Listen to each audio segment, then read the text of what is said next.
और एनडीए में उस समय में रहकर भी हमने कहा था आरक्षण नहीं तो गठबंधन नहीं, गठबंधन नहीं तो भाजपा का वोट नहीं। और उस नारा के तहत हम बागी होकर उत्तर प्रदेश में लड़े कि हर हाल में भाजपा आरक्षण अगर देगा तो हम उनको वोट देंगे, वरना वोट नहीं देंगे, अपने वोट को नहीं बेचेंगे। निषाद समाज को आरक्षण नहीं दीजिएगा। उन्होंने मां गंगा का सौगंध खाया है और आपको मिट्टी में मिलाएगा।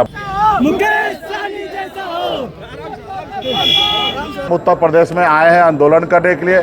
पिछली बार भी हम मंत्री रहते हुए बिहार में और उत्तर प्रदेश में 55 जगह चुनाव हमने लड़ा। डिसीजन इसलिए नहीं ले रहे हैं, हम चाह रहे हैं कि बड़े भाई डॉक्टर संजय निषाद जी आरक्षण दिला दे तो हम उनको समर्थन दे देंगे। यदि नहीं दिलाते हैं तो हमारे साथ आए, लड़े, उत्तर प्रदेश का लीडर वो बने। 11-12 सालों से लगातार समाज के लोगों ने हमेशा आंदोलन किया कि समाज को रिजर्वेशन मिले, आरक्षण मिले, और इसके लिए लड़ाई लड़ते रहा। चुनाव में क्या भूमिका निभाई? देखिए, अभी हम उत्तर प्रदेश में 2016 से लगातार हम काम कर रहे हैं और आप जान रहे हैं कि 2027 में चुनाव है। तो हम सबको इतना पता है कि लोहा गर्म होने पे उस पर हथौड़ा मारने से कुछ ना कुछ बनेगा। और आप सब जानते हैं कि पिछले 11-12 सालों से लगातार समाज के लोगों ने हमेशा आंदोलन किया कि समाज को रिजर्वेशन मिले, आरक्षण मिले, और इसके लिए लड़ाई लड़ते रहा। और जिसको लेके उत्तर प्रदेश में काफ़ी चर्चित हमारे बड़े भाई डॉक्टर संजय निषाद बने, क्योंकि उन्होंने जब भी आंदोलन किया उसमें हादसा हुआ, लोग शहीद भी हुए और एक चर्चा का विषय बना, और भारतीय जनता पार्टी उनसे झुके भी। और 2022 में आरक्षण के अलावा उन्होंने टिकट से समझौता उन्होंने कर लिया। खैर, टिकट ले लिए, सरकार में आज मंत्री हैं, 7 साल से बीजेपी के साथ है, डबल इंजन की सरकार में है और मलाई खा रहे। और कहीं ना कहीं वो भूल गए कि हमारी लड़ाई क्या था, निषाद समाज को आरक्षण दिलाना, उनको सम्मान दिलाना। आज वो नहीं दिला पा रहे हैं। आज वो उल्टा एक राज्य के मंत्री रहते हुए भी वो रो रहे हैं मीडिया के सामने में आके कि हमारे बहू बेटी के साथ बलात्कार हो रहा है, मेरी वोट को चोरी किया जा रहा है, हमारे लोगों पे झूठे मुकदमा कर रहे हैं। आप बताइए, एक राज्य का मंत्री होकर इतना मजबूर कैसे? अगर वहाँ पे मजबूर है, परेशान है, आपको पता है, तो ऐसे कुर्सी को लात मारिए, आप समाज के साथ खड़ा होइए।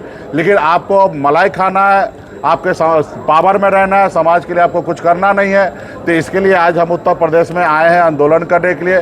पिछली बार भी हम मंत्री रहते हुए बिहार में और उत्तर प्रदेश में 55 जगह चुनाव हमने लड़ा।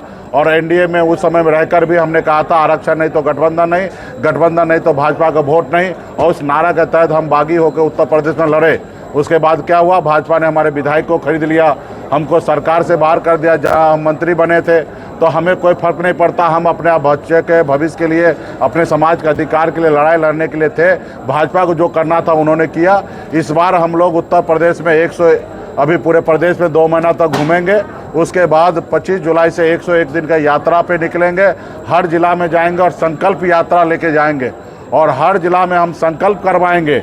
और उसके बाद हमारे पार्टी के कार्यकर्तागण जो है एक एक गांव में जाएंगे, एक एक माता, एक एक भाई, एक एक बहन, सबके हाथ में गंगा जल दे के संकल्प करवाएंगे कि हर हाल में भाजपा आरक्षण अगर देगा तो हम उनको वोट देंगे, वरना वोट नहीं देंगे, अपने वोट को नहीं बेचेंगे। और मुझे मानना है कि हम लोग गंगा पुत्र हैं, और एक बार हमारी माता हो, बहन हो, हाथ में गंगा जल लेके संकल्प ले ले तो 1 लाख रुपया भी अगर कोई देंगे तो हमारे गांव के लोग जो है उनको वोट नहीं देंगे। क्योंकि भारतीय जनता पार्टी को पता है कि अगर इस समाज का वोट लेना है तो लीडर के जगह लोडर को खरीद लो, किसी को टिकट दे दो और किसी नेता को साथ ले लो तो शायद हमको वोट मिल जाएगा। और ऐसे मिलता भी रहा है। तो इसलिए वो हमेशा उस गुलफुत में रहता है। लेकिन इस बार उनका थ्योरी और उनका मिथ को हम लोग तोड़ेंगे। और उत्तर प्रदेश में 3 करोड़ की आबादी है, कम से कम 1 से 1.5 करोड़ लोगों के बीच में जाकर और सबको संकल्प दिलवाएंगे 2027 से पहले। और भाजपा वो उसको वीडियो बनाकर मोदी जी, योगी जी को भेजेंगे, उनको बताएंगे कि आप देखिए उत्तर प्रदेश में किसी लोडर को ले लीजिए या किसी को व्यक्ति को विशेष कुछ पावर दीजिए, टिकट दीजिए, उसे कोई फर्क नहीं पड़ने वाला है। निषाद समाज को आरक्षण नहीं दीजिएगा। उन्होंने मां गंगा का सौगंध खाया है और आपको मिट्टी में मिलाएगा। भले आपने बनारस आए, गुजरात से आपने कहा मां गंगा ने हमको बुलाया है और गंगा साफ करने के लिए आए, भले आप गंगा का लाज नहीं रखेंगे, लेकिन उत्तर प्रदेश के निषाद जो है माता गंगा का संतान है और गंगा का लाज रखेंगे और उत्तर प्रदेश में 27 में आपका विदाई करेंगे। हम इसके लिए लड़ाई लड़ रहे हैं। अभी 6 महीना तक हम डिसीजन इसलिए नहीं ले रहे हैं, हम चाह रहे हैं कि बड़े भाई डॉक्टर संजय निषाद जी आरक्षण दिला दे तो हम उनको समर्थन दे देंगे। यदि नहीं दिलाते हैं तो हमारे साथ आए, लड़े, उत्तर प्रदेश का लीडर वो बने, उनसे हम अखिलेश जी से, राहुल जी से बात करके गठबंधन कराएंगे। आप उत्तर प्रदेश का नेता बनिए, हम बिहार में काफ़ी है, हम बिहार में राजनीति करेंगे, आप यहाँ कीजिए। हम दोनों भाई मिलकर दिल्ली सरकार को कब्जा करेंगे और आने वाला समय में 29 में राहुल गांधी जी को देश का प्रधानमंत्री बनाकर और निश्चित तौर पे आरक्षण लेंगे। ऑलरेडी राहुल गांधी जी का घोषणा है कि देश में जाति आधारित गणना करना है और देश में जिनकी जितनी संख्या है उतने उनके हिस्सेदारी देंगे। ये 50% का आरक्षण का दीवार है, उसको तोड़ेंगे और जो समाज जितना संख्या में उनको उतना आरक्षण दे देंगे। हमारे लिए इससे बड़ा जीत और क्या हो सकता है। हम आने वाला समय में मोदी जी को हटाकर और राहुल गांधी जी को लाएंगे और देश में आरक्षण लेंगे। अगर मोदी जी को अगर डर लगता है तो 27 से पहले आरक्षण दे दे, हम लोग उनको वोट देंगे, नहीं तो नहीं देंगे। 27 के घोषणा पत्र में अगर बात बीजेपी करती है तो क्या बीजेपी के साथ जाएंगे?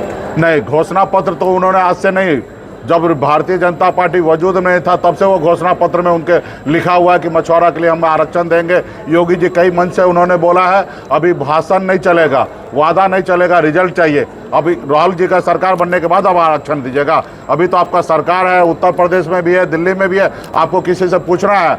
हाँ, कुछ काम के लिए डॉलर ट्रम्प से जरूर आप पूछते हैं, लेकिन आरक्षण के लिए आपको थोड़े उनसे पूछने की आवश्यकता है। आप तो कभी भी कैबिनेट बैठा के नोटिफिकेशन करके निषाद को आरक्षण दे देंगे। इस बार हम लोग वादा पे नहीं चलेंगे, हमें रिजल्ट चाहिए। जब